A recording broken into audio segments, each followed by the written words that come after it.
사순 5주간입니다. 이제 조금 있으면은 성주간도 시작이 될 거고요. 부활 시기가 시작이 될 것입니다. 부활을 앞둔 우리가 오늘 복음을 읽으면서 예수님이 그냥 용서를 하셨구나라는 측면에서 끝나서는 결코 안 됩니다. 왜냐하면 바로 오늘 여인과 예수님의 만남, 그리고 예수님을 마주하였지만 떠나갔던 사람들, 우리는 조금 생각을 해봐야 될 것입니다. 오늘 가늠한 여인, 사실 우리 모두는 같은 처지입니다. 하느님을 잃고 다른 것에 의지하며 살아갈 때 특히 그렇죠.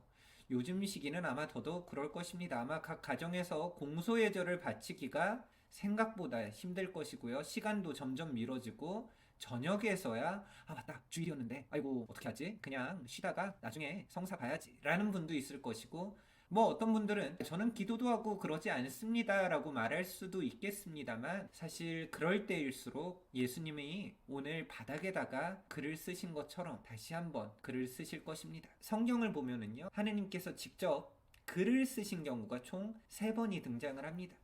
그 중에 한 번은 바로 십계명, 이 돌판 위에다가 하느님이 직접 말씀을 내려주시고요. 또 한 번은 다니엘서를 보면 말도 어려워, 문에 트켈 파르신이라는 말을 합니다. 연회를 열고 신나게 먹고 마시고 있을 때 갑자기 하느님의 손가락이 글을 쓴 거죠. 문에 트겔 파르신이라는 이 뜻은 너의 날수가 이제 얼마 남지 않았다, 이 나라를 분열시키겠다. 그리고 마지막으로는 오늘 가늠한 여인, 이 부분에서 예수님이 땅에다가 글을 쓰십니다. 하느님께서 직접 글을 쓰실 때는 생명과 죽음이 관련될 때예요. 그 손은 심판의 손입니다.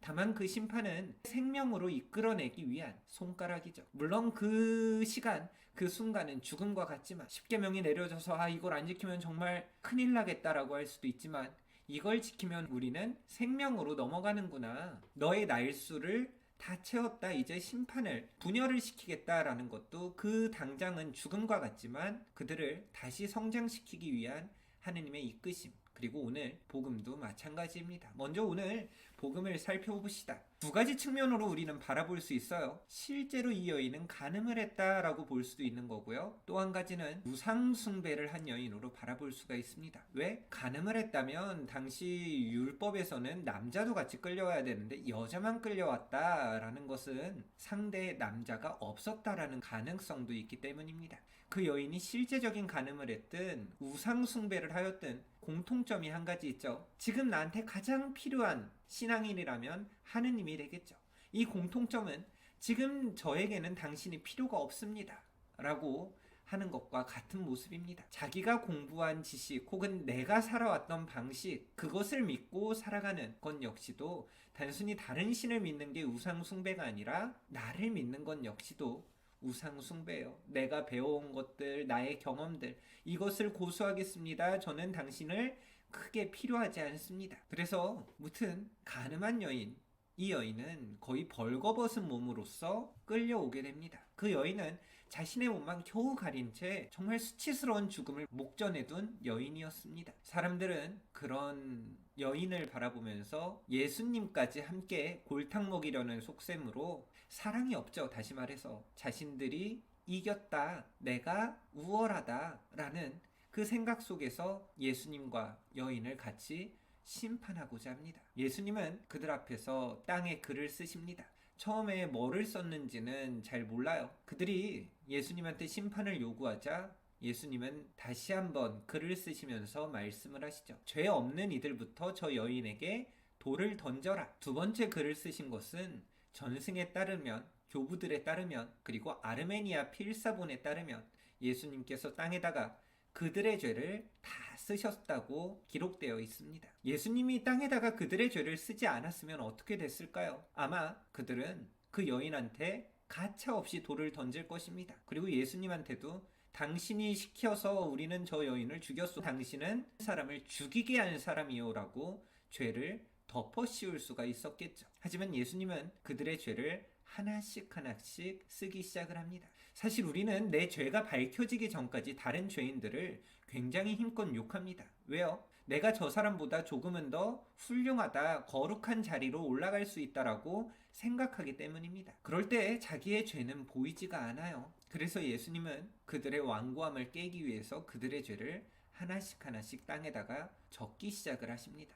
우리는 내가 죄인이라는 것을 알고 있을 때랑 모르고 있을 때랑 이렇게 달라집니다. 사실 하느님은 우리의 모든 죄를 알고 계세요. 나의 잘한 점도 알고 계시지만 나의 부족한 점도 분명히 알고 계십니다. 그런데 우리는 모를 거라고 생각을 해서 그런지 우리는 하느님 앞에 나아갈 때 나는 죄가 없다라는 듯이 당당하게 하느님 앞에 나아갈 때가 있습니다. 물론 조금은 알고 있지만 정말 이 여인처럼 비참하게 내가 정말 이제 죽음을 목전에 두고 있구나 이렇게까지 생각을 하지 않아요. 그런데 어떤 큰 일이 닥쳤을 때 그 순간만 모면하려고 하는 게 사실 우리들의 죄의식입니다. 사람들은 너무나 완고해요. 기억해야 됩니다. 하느님은 우리의 죄를 그 누구보다도 잘 알고 계십니다.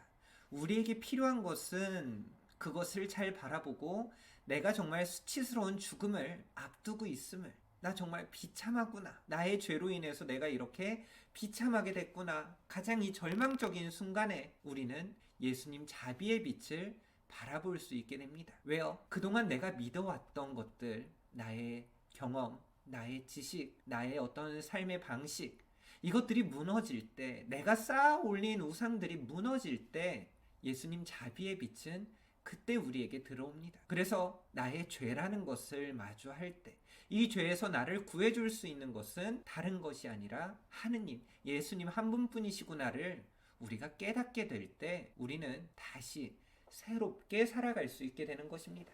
죄책감에 빠져 살으라는 것이 아니에요.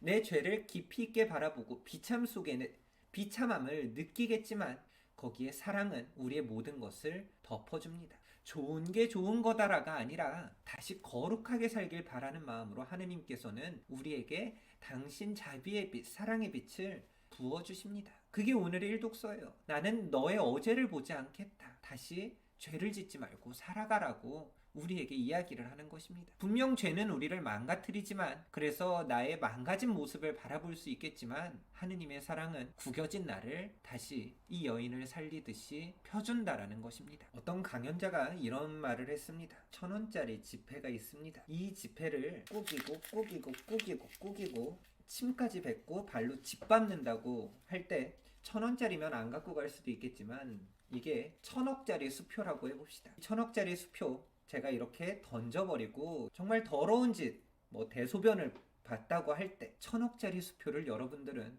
더러워하고 안 갖고 가겠습니까? 갖고 가죠. 죄를 짓는 건 나를 이렇게 구기는 것입니다. 이렇게 구겨지고 절망하고 비참함이지만 하느님의 사랑은 나를 다시 펴주신다라는 것입니다.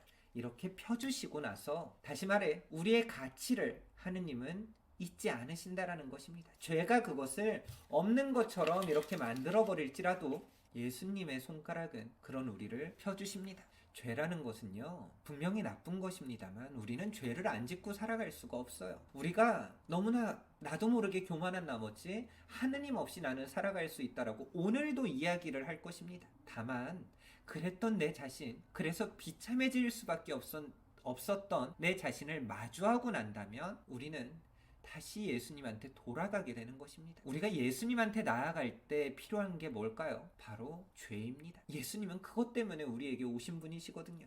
예수님이 뭐 때문에 십자가를 지셨습니까? 우리 죄를 대신해서. 근데 내가 죄를 짓고도 나는 죄가 없소라고 외치기 시작을 할 때 예수님은 오셔도 할 수 있는 게 아무것도 없는 것입니다. 오늘 바리새인들만 봐도, 예수님을 처형한 빌라도를 보아도, 또 헤로데를 보아도 그들은 모두 예수님을 만났지만 그들한테는 아무런 변화가 없었어요. 왜? 마음이 완고했기 때문에. 내가 뭔 죄를 졌어? 나는 살던 대로 살 거야 라고 말입니다. 그런데 내가 죄를 짐으로써 다시 넘어지고 있구나 라는 것을 깨닫게 될 때, 그 죄가 있기 때문에 우리는 예수님을 만날 수가 있는 것입니다.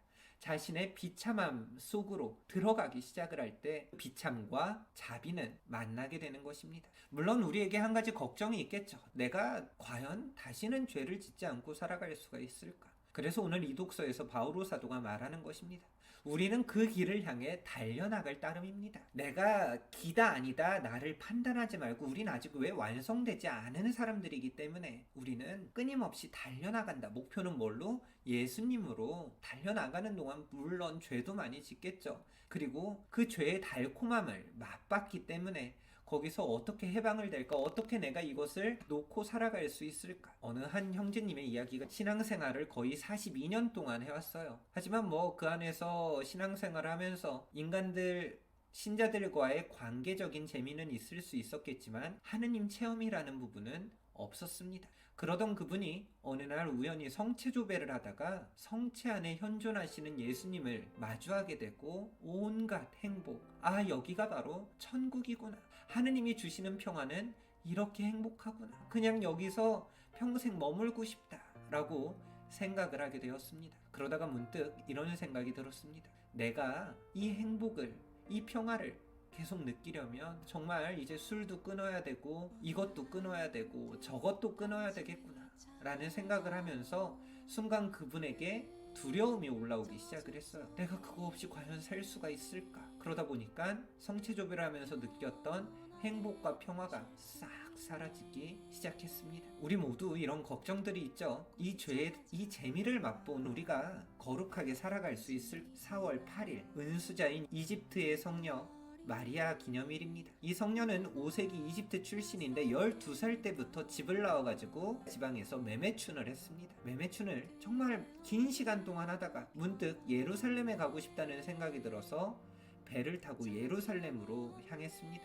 예루살렘에 가서도 매매춘을 계속했죠. 그러다가 한 번은 십자가 현양 축일에 예수님의 무덤교회에서 십자가 유물을 전시한다는 그 소문을 듣고 호기심이 들어서 군중 속에 끼어들었습니다. 그리고 성당 입구에 서 있는데 자신을 감싸는 어떤 보이지 않는 힘에 사로잡히게 되었습니다. 그리고 그녀는 지금까지 자신이 살아온 삶에 부끄러움을 느끼고 흐느끼기 시작을 했습니다. 그리고 십자가 앞에서 무릎을 꿇고 용서를 빌면서 도움을 청했습니다. 저를 도와주세요. 저 정말 이제 이렇게 살기가 싫습니다. 그러자 가슴 깊은 곳에서 목소리가 들려옵니다. 요르단강을 건너면 안식을 찾을 것이다. 7년을 거리의 여인 매매춘을 하면서 살아왔지만 그녀는 회심을 하고 요르단강을 건너서 47년을 사막의 은수자로서 살아갑니다. 우리가 내 힘으로는 안 되지만 주님을 체험하면은 바로 내가 그동안 지었던 죄에서 벗어날 수 있다라는 것입니다.